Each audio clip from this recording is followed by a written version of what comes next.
오늘 우리가 누려야 할 참 자유라는 제목으로 2024년을 마감하는 상반기를 마감하는 6월 마지막 주일 예배 말씀 전하도록 하겠습니다. 이 땅에서의 삶의 형태를 여러 기준으로 나눌 수 있겠지만 이러한 기준으로 우리가 크게 두 가지로 또 나눌 수가 있을 것입니다. 자유인으로서의 사는 삶이 있고요. 종으로서 사는 삶이 있죠. 자유인, 종. 이렇게 두 종류로도 이 땅의 삶을 나눌 수가 있어요. 대표적으로 이 미국과 같은 자유민주주의 국가는 모든 백성들, 국민들이 자유인으로서 삽니다. 반면 오늘날에도 북한이나 중국, 러시아 같이 공산주의 국가는 정부의 통제를 받고 때로는 종과 같은 위치에서 살게 되는 것이죠. 하지만 우리가 영의 눈을 뜨고 보면 타락한 아담의 후손인 우리 모두는 하나같이 죄악의 종으로 이 땅에 태어납니다. 죄에서 자유로운 자는 아무도 없어요. 이 죄의 종에서 우리를 자유케 하기 위해 이 땅에 오신 분이 바로 예수님이시죠. 요한복음 8장 34절은 이렇게 말씀하고 있습니다. 예수께서 대답하시되 진실로 진실로 너희에게 이르노니 죄를 범하는 자마다 죄의 종이라. 우리 모두 죄 짓잖아요. 그럼 죄의 종이 되는 거예요. 또 로마서 6장 6절 말씀 보시면 우리가 알거니와 우리 옛사람이 예수와 함께 십자가에 못 박힌 것은 죄의 몸이 멸하여 다시는 우리가 죄에게 종로로 타지 아니하려 함이니. 이 말은 이전까지는 죄의 종으로 살았다는 거예요. 이제부터 예수님 믿고 그렇게 안 살겠다는 결심이죠. 결국 이 로마서의 말씀대로라면 이미 예수님을 믿고 이 자리에 나온 저와 여러분 모두는 자유인입니다. 더 이상 죄의 종이 아니죠. 여기서 우리가 심각하게 고민해야 될 것이 하나 있어요. 우리가 지금 예수님으로 인해 누리고 있는 이 자유가 하나님이 기뻐하시는 자유냐 아니냐 하는 부분이에요. 과거 애굽에 종살이했던 이스라엘 백성들이 하나님의 도우심으로 애굽을 빠져나와 광야 생활을 한 사건. 바로 오늘날 죄의 종으로 살던 우리가 예수님의 은혜로 종의 삶에서 벗어나 교회 안에서 영적 자유의 삶을 살고 있는 모습을 그대로 보여주고 있죠. 이들의 광야 노정의 삶이 오늘날 우리 성도들 삶을 그대로 끄집어내어 보여주고 있는 거예요. 그럼 이들의 광야 노정 사건 봅시다. 이들의 광야 노정 가운데 충격적인 사건이 하나 일어나죠. 애굽의 종으로 살다가 자유인이 됐어요. 근데 출애굽한 지 3달 만에 금송아지를 만들어 섬겼다는 사실이. 하나님이 주신 자유를 가지고. 이 사건을 자세히 들여다보면 이들은 하나님이 아닌 다른 신을 섬긴 게 아니었어요. 성경에는 금송아지 신을 만들어 섬겼다라고 나와 있지만 바로 이들은 어떠한 생각으로 이 신을 섬겼냐면 이 신이 자신들을 출애굽시킨 하나님이다. 자신들을 출애굽시킨 하나님이 이 송아지 신이라고 믿고 섬긴 거예요. 출애굽기 32장 4절 말씀 보세요. 아론이 그들의 손에서 그 고리를 받아 부어서 각도로 새겨 송아지 형상을 만드니 그들이 말하되 뭐라고 말합니까? 이스라엘아, 이는 너희를 애굽 땅에서 인도하여 낸 너희 신이로다. 출애굽시킨 하나님이 아닌 다른 신을 섬긴 게 아니라 자신들을 출애굽시킨 신이 송아지 신이라는 거예요.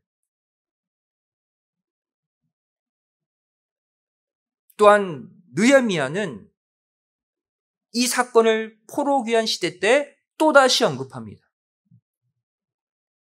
느헤미야 9장 18절이죠. 또 저희가 송아지를 부어 만들고 이르기를 이는 곧 너희를 인도하여 애굽에서 나오게 하신 하나님이라. 송아지 신을 자신들을 출애굽시킨 하나님으로 믿었대요.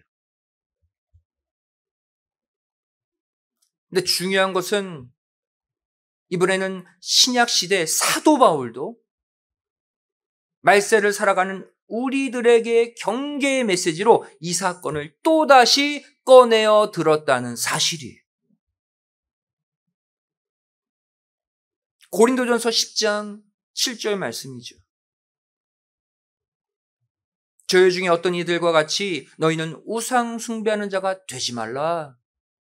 기록된 바 백성이 앉아서 먹고 마시며 일어나서 뛰논다 함과 같으니라. 과거 조상들이 저질렀던 광해 노정에서의 금송아지 우상 숭배 사건, 이것을 가리켜 고린도 교회 성도들에게 너희는 이같이 하지 말라. 신약 교회의 경계의 메시지로 또 꺼내 들고 있죠. 그리고 나서 고린도전서 10장 11절에 이렇게 결론 짓습니다. 저에게 당한 이런 일이 광해 노정 사건이죠. 거울이 되고 또한 말세를 만난 우리의 경계로 기록하였느니라. 금송아지 우상을 하나님이라 여기고 섬겼던 그 죄가 오늘날 말세 성도들에게 똑같이 일어날 수 있다는 거예요. 그렇다면 이 금송아지 숭배 사건이 말세를 살아가는 우리에게 주는 메시지는 무엇일까요? 우리에게 경계를 주셨다면 우리는 이 죄를 다시 지으면 안 되겠죠. 금송아지 숭배 사건이 주는 메시지, 바로 예수님을 믿고 우리가 세상 애굽 죄악의 종살이에서 빠져나온 후에 주어진 이 고귀한 자유를 잘 다스리라는 거예요. 예수님 믿고 죄에서 해방됐네, 긴장을 풀고 무장해제하지 말라는 거예요. 금송아지 우상을 숭배했을 때 이 당시의 백성들의 모습이 자세히 기록되어 있습니다. 출애굽기 32장 25절 말씀 보시면 모세가 본즉 백성이 방자하니 이는 아론이 그들로 방자하게 하여 원수에게 조롱거리가 되게 하였습니다. 금송아지 우상을 섬기고 있는 백성들을 가리켜 그들이 방자했다고 그랬죠. 방자, 히브리어 파라라는 단어예요. 풀어놓다, 내버려두다 이런 뜻이에요.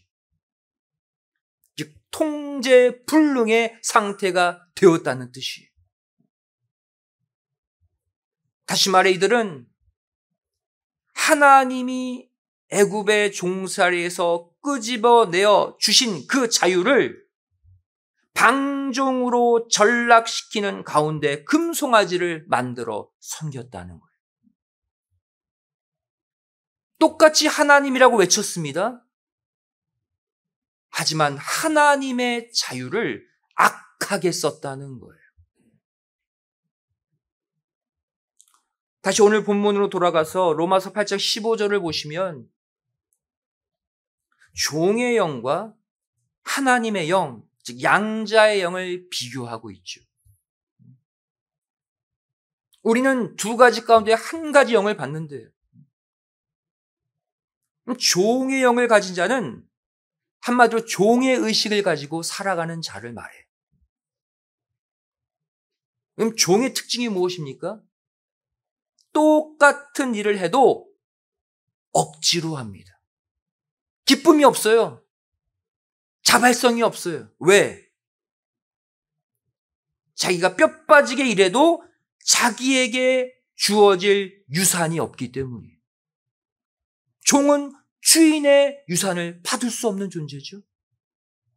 그래서 대충 일하고 억지로 일하는 거예요. 종의 영을 가진 자들의 모습. 반면 양자의 영, 자녀의 영을 가진 자는 주인의식을 가지고 기쁨으로 하나님의 일을 합니다. 왜 그렇습니까? 온 우주 만물의 주인이신 성부 하나님의 소유가 곧 나의 소유가 될 것임을 알기 때문이에요. 무슨 일을 해도 기쁜 거예요. 내 아버지의 것이 내 것이니까.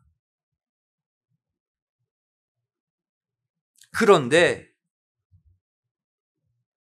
양자의 영을 받은 하나님의 자녀들 중에도 또 두 종류로 나뉩니다. 바로 자유함을 누리는 자녀, 진정한 자유를 누리는 자녀와 방종하는 자녀로 나뉘어지는 거예요. 여러분, 세상에서도 자녀가 어리면 부모가 다 해주죠. 여러분들 자녀 다 키워봤잖아요. 밥도 떠먹여주고 옷도 입혀주고. 왜? 아이가 너무 어리니까. 이 자녀가 성장해서 어른이 되면 그때부터 스스로 알아서 합니다. 더 나아가서 기특한 자녀는 부모의 고민과 짐을 미리 파악하고 알아서 도와줘요. 성인으로서의 자유가 주어졌지만 그 자유로 오히려 부모의 고민을 덜어주고 부모의 일을 돕는 것이죠. 이것이 올바른 자녀 아닙니까? 하지만 반대로 성인이 되었어도 자기 마음대로, 자기 고집대로 방종하며 사는 자녀도 있습니다. 이런 자는 자기에게 주어진 자유로 오히려 부모의 마음을 아프게 하며 삽니다. 똑같은 자유가 주어졌지만 두 종류의 삶으로 나뉘는 거예요. 이 모습은 하나님과 성도들의 관계에서도 똑같다는 사실이에요. 그렇다면 하나님의 영, 양자의 영을 받은 저와 여러분이 이게 죄의 종은 아니잖아요. 방종이 아닌 하나님이 기뻐하시는 진정한 자유를 누리려면 어떻게 살아야 하는가? 바로 오늘 이 메시지가 올해 상반기를 마감하고 하반기를 출발하는 우리의 기준점이 되길 원해요. 그렇게 살려면 다른 게 없습니다. 하나님의 마음, 하나님의 뜻, 하나님의 모든 계획이 들어있는 것이 말씀 아닙니까? 하나님의 말씀, 하나님이 명하신 말씀의 계명을 지키면서 그 계명 안에서 사는 거예요. 내게 주어진 자유를 내가 사용하되 하나님이 주신 말씀 안에서 사용하는 거예요. 요한 2서 1장 4절은 그러한 자녀를 기록하고 있어요.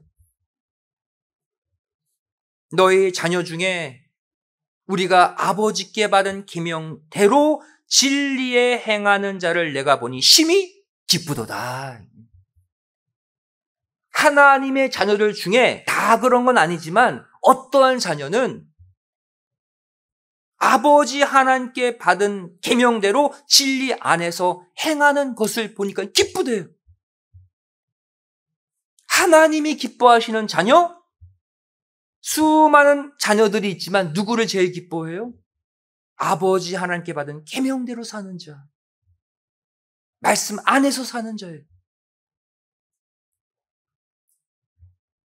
그런데 한꺼풀 더 들어가서 이 계명도 어디까지 알고 지키느냐가 또 중요합니다.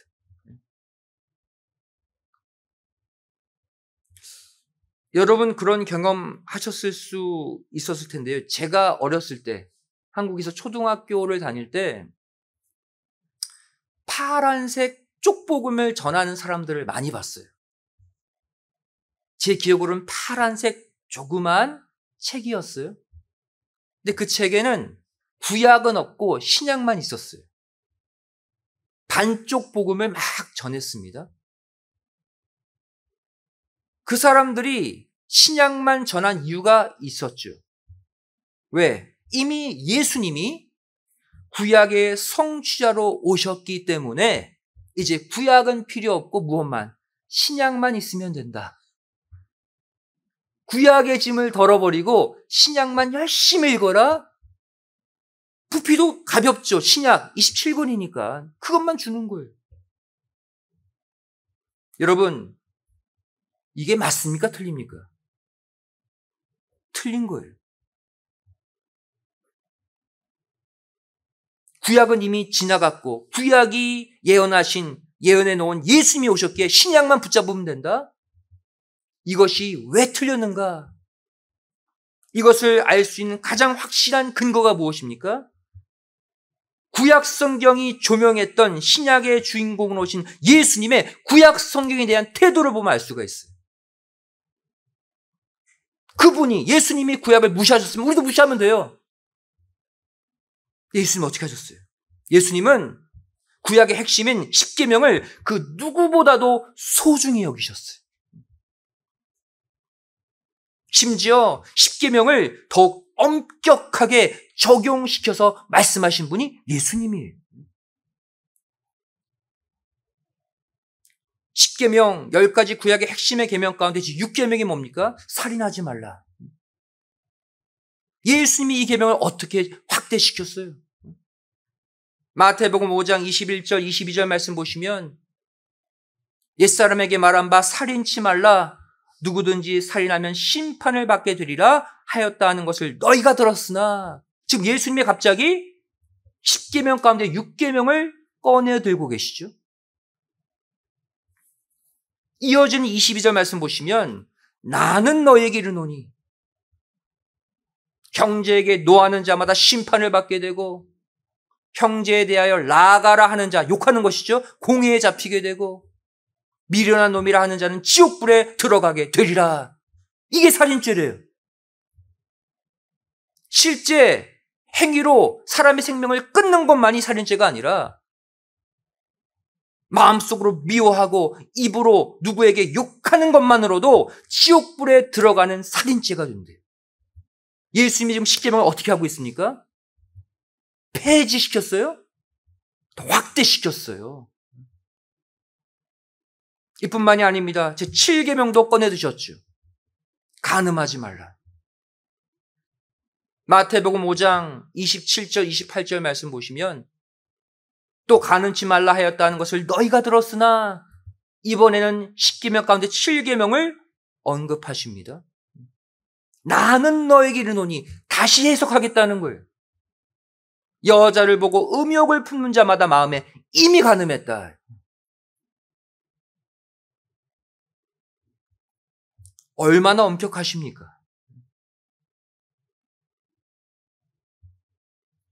결국 이 율법 10계명에 대한 예수님의 결론이 무엇입니까? 구약 필요 없다? 아니에요. 10계명 이제 내가 왔으니 폐지해라? 아니에요. 마태복음 5장 17절에 율법에 대한 결론을 내리시죠. 내가 율법이나 선지자나 폐하러 온 줄로 생각지 말라? 착각하지 말래요. 폐하러 온 것이 아니요 완전케 하려고 왔다. 구약 율법은 보이는 행위만을 죄로 따지잖아요. 마음속에 어떤 마음을 품든 행동만 안 하면 죄가 안 돼요. 그럼 반쪽짜리 법이라는 거예요. 내가 이제 왔으니 겉으로 보이는 행동뿐 아니라 십계명에 해당하는 마음의 그 죄를 범해도 넌 죄인이다 하겠다는 거예요. 이때 어떤 사람은 이 구절만 또 강조하는 분이 있습니다. 로마서 13장 10절로 딱 대응해요. 사랑은 이웃에게 악을 행치 아니하나니 그러므로 사랑은 율법의 완성이니라.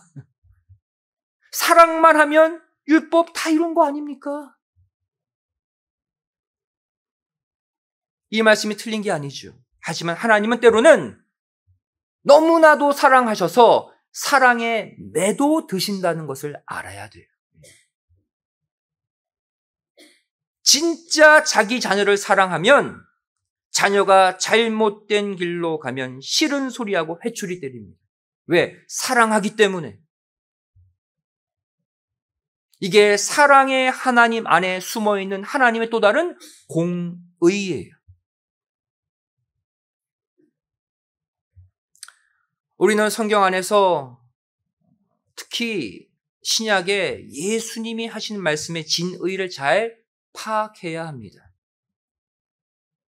단편적으로 어느 한 구절만 보고 구속 역사 전체를 판단하면 안 돼요. 구약과 신약은 각각의 특징들이 하나 있습니다. 구약은 주로 어떤 내용입니까? 하나님의 공의의 속성을 주로 드러내고 있어요. 구약 성경 보시면 무시무시한 내용들이 많습니다.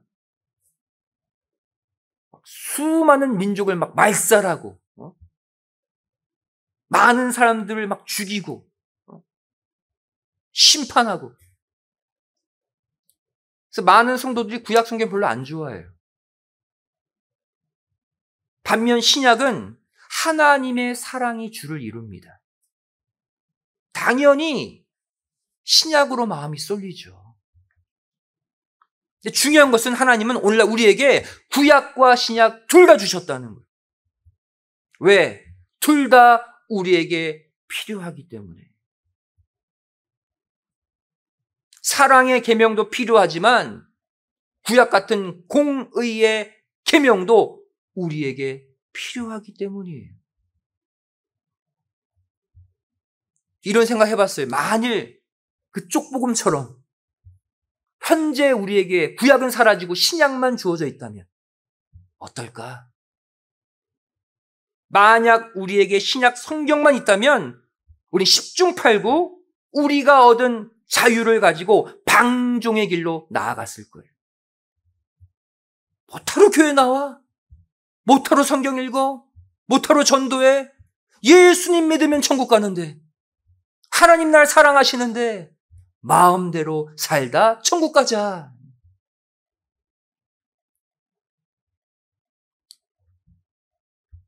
이러한 우리의 연약한 마음을 아시는 하나님께서 그래서 우리에게 4,000년의 역사를 담은 구약도 우리에게 함께 주신 거예요. 신약의 주인공으로 오신 예수님의 무궁한 사랑을 체험하고 누리면서도 방종하지 말라고. 하나님 마음 아프게 딴 길로 가지 말라고 구약의 메시지로 이것을 다듬어 주고 있는 거예요.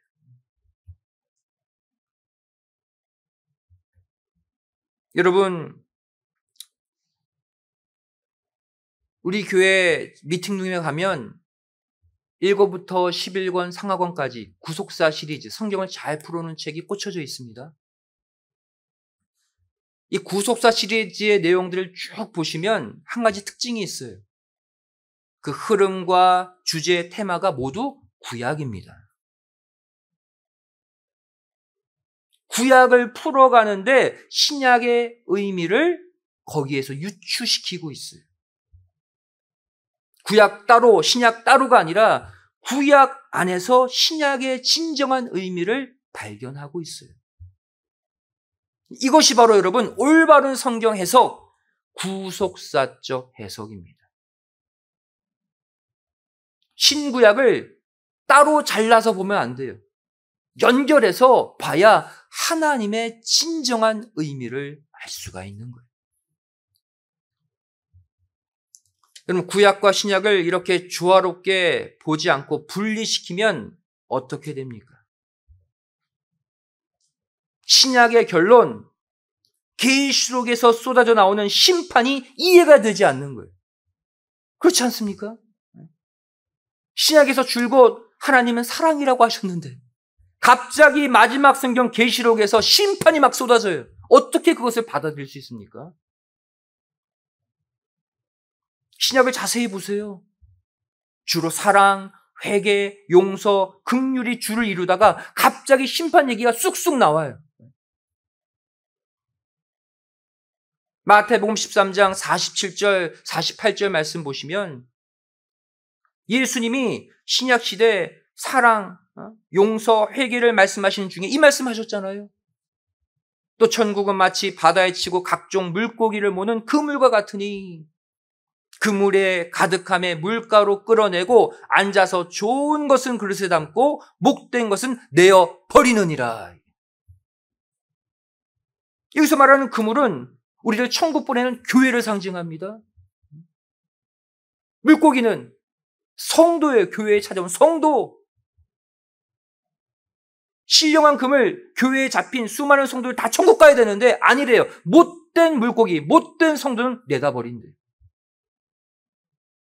사랑을 말씀하신 예수님이 이 말씀도 하셨어요.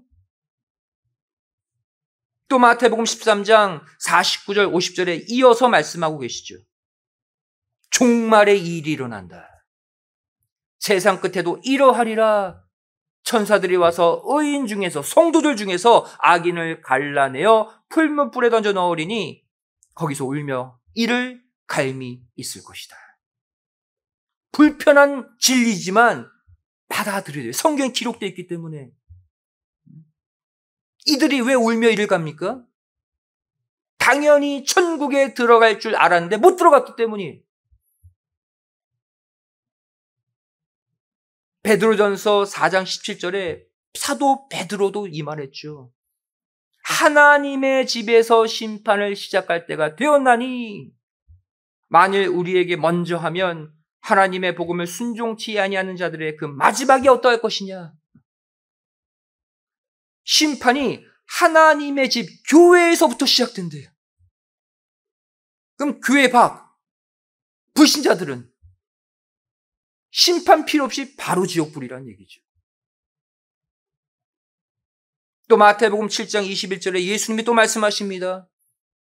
나더러 주여 주여 하는 자 성도들 천국에 다 들어갈 것이 아니요 다만 하늘에 계신 내 아버지의 뜻대로 행하는 자라야 들어가리라. 그래서 신약뿐 아니라 구약도 필요한 거예요.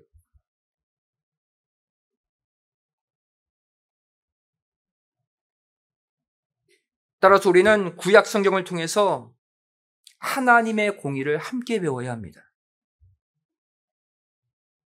그래야 예수님이 신약시대에 오셔서 우리에게 주신 그 고귀한 자유를 방종의 재료로 사용하지 않게 되는 거예요. 이해되십니까?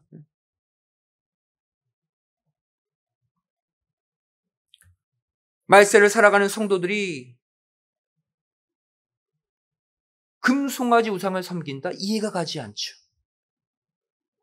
오늘날 우리가 섬길 수 있는 금송아지 우상은 눈에 보이는 것이 아닙니다. 눈에 보이지 않기 때문에 더 위험해요. 왜? 성도들이 자신이 우상을 섬기는지도 모르고 섬기기 때문에 무서운 거예요. 오늘날 성도들이 말세 성도들이 섬길 수 있는 가장 무서운 보이지 않는 우상이 무엇입니까? 이것도 구약 성경 사무엘이 이것을 언급했어요. 사무엘상 15장 23절이죠. 이는 거역하는 것은 사술의 죄와 같고 완고한 것은 사신 우상에게 절하는 죄와 같음이라. 무엇이 우상에게 절하는 죄래요? 완고한 것, 고집 피우는 것.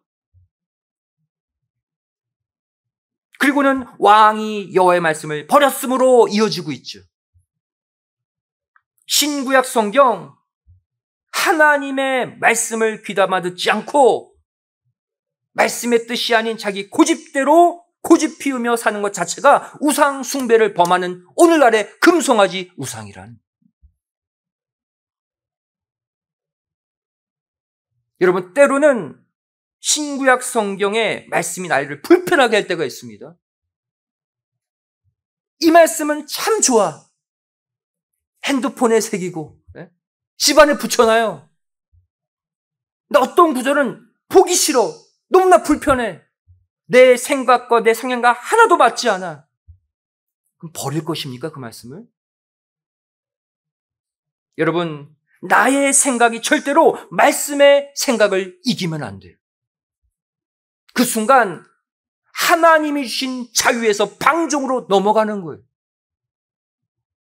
방종하게 되면 10중8구 신령한 광해노정에서 금송아지 우상을 만들어 섬기게 되어 있습니다.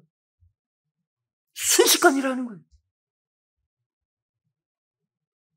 결국 예수님이 이 모든 말씀에서 내리신 결론이 무엇입니까? 바로 요한복음 8장 32절을 그래서 말씀하신 거예요. 내가 너희를 자유롭게 했지? 죄 중에서 벗어나게 했지? 너희가 누려야 할 참 자유가 뭔지 아느냐? 진리 안에서의 자유다. 너희가 진리를 알지니 애굽 세상 죄악에서 꼬집어냈으면 진리를 반드시 알라는 거예요. 말씀을 알라는 거예요. 그 진리가 너희를 자유케 할 것이다.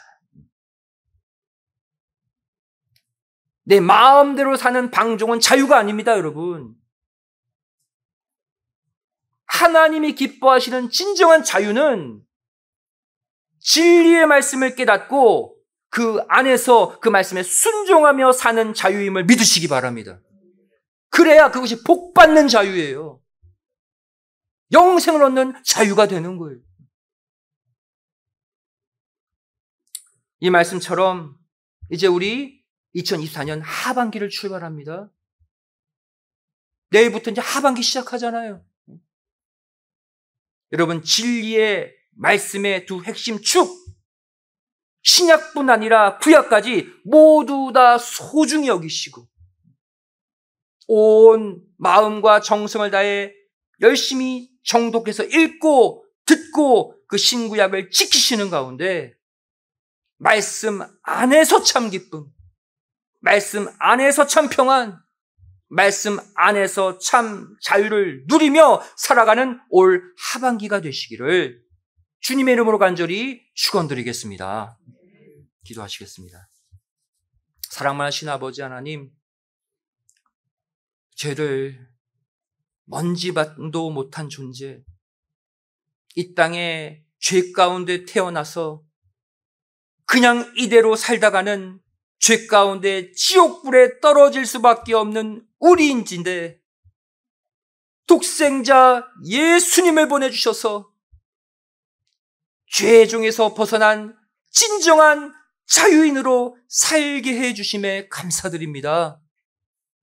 하지만 지난 6개월을 되돌아볼 때 저를 예수님을 통해 얻은 이 자유를 가지고 내 욕심대로 행하고 내 고집대로 행하고 하나님이 주신 자유로 하나님의 마음을 아프게 한 적이 얼마나 많이 있었습니까?